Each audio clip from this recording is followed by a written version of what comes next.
ከአውሮፓውያኑ ፌብሩዋሪ 24 2022 ጀምሮ ምንም አይነት መደበኛ ዲፕሎማሲያዊ ግንኙነት ሳያደርጉ የቆዩት አሜሪካና ሩሲያ ከቅርብ ጊዜያት ወዲህ ግንኙነታቸው በማይታመን መልኩ እየተቀየረ ነው። የኒውክሌር ጦር መሳሪያ ባለቤት የሆኑት አሜሪካና ሩሲያ የዩክሬንና ሩሲያ ጦርነት መጀመርን ተከትሎ ግንኙነታቸው ሙሉ በሙሉ ተቋርጦ የቆየ ሲሆን ከሰሞኑ ግን የሩሲያ ልዑክ የአሜሪካን ምድር ከመርገጥ አልፎ ዋይት ሃውስ ውስጥ ለውይይት መቀመጡ ጆሮን ያዝ ያደረገ ጉዳይ ሆኗል። በእርግጥ ያቺ በዩክሬናውያን ትከሻ ሩሲያን እየተዋጋች እንደሆነ ሲነገርላት የቆየችው አሜሪካ ከአየር መቃወሚያ ቴክኖሎጂዎች እስከ ተምዘግዛጊ የረዥምና የመካከለኛ ርቀት ሚሳኤሎች ድረስ ዩክሬንን እያስታጠቀች ሩሲያን ለማስወደም በመቶ ቢሊዮኖች የሚቆጠር ዶላር ድጋፍ ያደረገች ዋሽንግተን በዚህ ፍጥነት በሯን ለፑቲን አስተዳደር ወለል አድርጋ መክፈቷ ግርምትን የሚያጭር ጉዳይ ሆኗል። ሆኖም የሩሲያው ፕሬዝዳንት ቭላዲሚር ፑቲን የመዋለ ንዋይና የምጣኔ ሀብት ትብብር ልዩ ተወካያቸውን ወደ ዋሽንግተን መላካቸው ታውቋል። የፑቲን ልዩ ተወካይ የሆኑት ኪሪል ዲሚትሪቭ የትራምፕ አስተዳደር በበርካታ ጉዳዮች ላይ ሩሲያ ያላትን አቋም መረዳት መቻሉን እያደነቁም ይገኛሉ። ይህንንና ተያያዥ ጉዳዮችን ባለም አቀፍ ትንታኔያችን ልንመለከት ወደናል። ከትንታኔ ዘገባው ጋር ታሪኩ ጋሹ ነኝ። ከፕሬዝዳንት ፑቲኗ ሩሲያ ጋር የእጅ አዙር ጦርነት በዩክሬን በኩል ከፍታ ስትዋጋ እንደነበር ሲነገርላት የነበረችው ደግሞም የዓለምን የኃይል ሚዛን በበላይነት ለመምራት ተገዳዳሪ ሀገራትን ባንድም በሌላም መልኩ የምትዋጋው ልዕለ ኃያሏ አሜሪካ የፑቲን አስተዳደርም ሆነ ራሳቸው ፑቲንን ገዳይና አምባገነን ነው በማለት ስታወግዝ ከቆየች ገና 3 ወር በቅጡ አልተቆጠረም። ሆኖም ሩሲያን ለማስደብደብ የረዥም ርቀት ሚሳኤል ለዩክሬን በማቅረብና ፈቃድ በመስጠት ወደ ሩሲያ ያስወነጨፈችውና ባጸፋውም ሞስኮ ካለም ደብቀው የነበረውን የኦሬሽኒክ ሚሳኤልን እንድትተኩስ ያስገደደው የባይደን አስተዳደር ከዋይት ሃውስ ከወጣ ገና 90 ቀናትን እንኳን አልደፈነም። በሩሲያና ዩክሬን ጦርነት ሂደት ላይ ከፍተኛ ጫና በመፍጠር ምናልባትም አስቀድመው እንደገለጹት በ24 ሰዓታት ውስጥ ጦርነቱን ለማስቆም ከፍተኛ ሚና ይጫወታሉ ተብለው የተጠበቁት የባይደን ቀዳማይም ተከታይም የሆኑት ፕሬዝዳንት ዶናልድ ትራምፕ ገና የ100 ቀን የሥራ ክንውን ሪፖርትን እንኳን አላቀረቡም። ትራምፕ ምንም እንኳን ቀድሞውንም የሩሲያው ፕሬዝዳንት ቭላዲሚር ፑቲን አድናቂ መሆናቸው ቢታወቅም ላለፉት 3 ዓመታት ፑቲንን ወራሪና ገዳይ በማለት የሩሲያን ባለሀብቶችና የሀገሪቱን የውጭ ተቀማጭ ቢሊዮን ዶላሮችን እየወረሰችና እያስወረሰች ከ300 እስከ 500 ቢሊዮን ዶላር ፈሰስ እያደረገች የቆየችውን አሜሪካን በዚህ ቅጽበት ፊቷን ለሩሲያ ወገግ እንድታደርግ ያደርጋሉ ብሎ የገመተ ግን አልነበረም።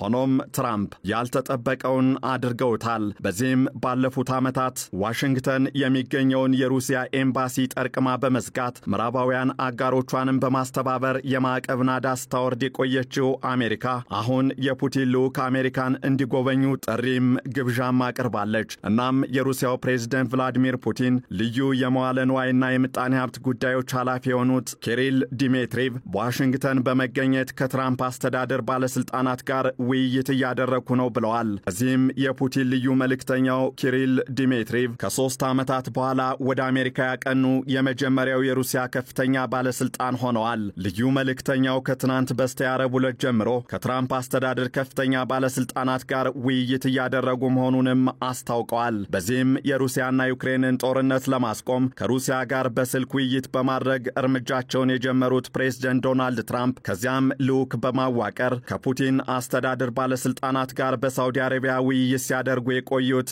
ዶናልድ ትራምፕ አሁን ውይይቱንም ግንኙነቱንም ወደ ዋሽንግተን አሸጋግረውታል። የሩሲያው ልዩ መልእክተኛ ዲሚትሪቭ በዋሽንግተን ቆይታቸው በስም ካልጠቀሷቸው ከፍተኛ የአሜሪካ ባለስልጣናት ጋር እየተወያዩ መሆኑን ገልጸዋል። ትራምፕ ጦርነቱን በፍጥነት ለማስቆም የሚያደርጉት ጥረት በተጠበቀው ልክ እስካሁን ውጤት ባያመጣም የሁለቱን ሀገራት የዲፕሎማሲና የሁለትዮሽ ግንኙነት በማስተካከል ረገድ ግን ውጤታማ የሚባል ሥራ እየሰሩ መሆናቸውን በርካቶች እየገለጹ ይገኛሉ። ሆኖም ይህ ድርጊታቸው ግን በዲሞክራት ተቀናቃኞቻቸውና በሌሎች ምዕራባውያን ዘንድ ትችት እንዲሰነዘርባቸው እያደረገ ነው። ከዚህ አንጻር ትራምፕ ሩሲያ በዩክሬን እየፈጸመች ያለችውን ጥቃት በሚገባው ልክ በማውገዝ ሩሲያን ማዳከም አልቻሉም። አለፍ ሲልም ከዘለንስኪ ይልቅ ለፑቲን ከዩክሬን ይልቅ ለሩሲያ ያዘነበሉ ናቸው እየተባሉም ነው። እርሳቸው ግን የሶስተኛውን የዓለም ጦርነት እንዳይነሳ የበኩሌን ድርሻ እየተወጣሁ ነው ሲሉ ተቺዎቻቸውን መልሰው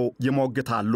የሆነው ሆኖ ፕሬዝዳንቱ አሁን የፑቲንን ከፍተኛ ባለስልጣን በቤተ መንግስታቸው እያስተናገዱ ነው። የሩሲያው ከፍተኛ ባለስልጣንና የፕሬዝዳንት ቭላዲሚር ፑቲን ልዑክ የሆኑት ኪሪል ዲሚትሪቭ ከከፍተኛ ባለስልጣናቱ ጋር በንግድና መዋለ ንዋይ ፍሰት፣ በውድና የከበሩ ማዕድናት ጉዳይና በዩክሬንና ሩሲያ ጦርነት ጉዳይ ላይ መወያየታቸውንና በዚህም አዎንታዊ የሚባሉ ንግግሮችን እያደረጉ መሆኑን አስታውቀዋል። ከዚህ ባሻገርም ልዩ መልእክተኛው አሜሪካ የሩሲያን ጉዳዮች ለመረዳት እያደረገች ያለውን ጥረት በከፍተኛ ሁኔታ አመስግነዋል፣ አድንቀዋልም። በቀጣይም ሁለቱ ሀገራት በተለያዩ ዘርፎች ማለትም በንግድና በኢንቨስትመንት፣ በከበሩ ማዕድናት ላይና በዓለም አቀፍ የጸጥታ ጉዳዮች ላይ በትብብር ለመስራት ማቀዳቸውን እየገለጹ ነው። በሌላ በኩል ደግሞ ይህ አይነቱ የሩሲያና የአሜሪካ ግንኙነት መለሳለስ እንዲሁም ከፍ ያለ መምጣት የሩሲያና ዩክሬንን ጦርነት ለማስቆም በሚደረገው ጥረት ላይ የራሱን አሉታዊ ተጽዕኖ እንዳያሳርፍ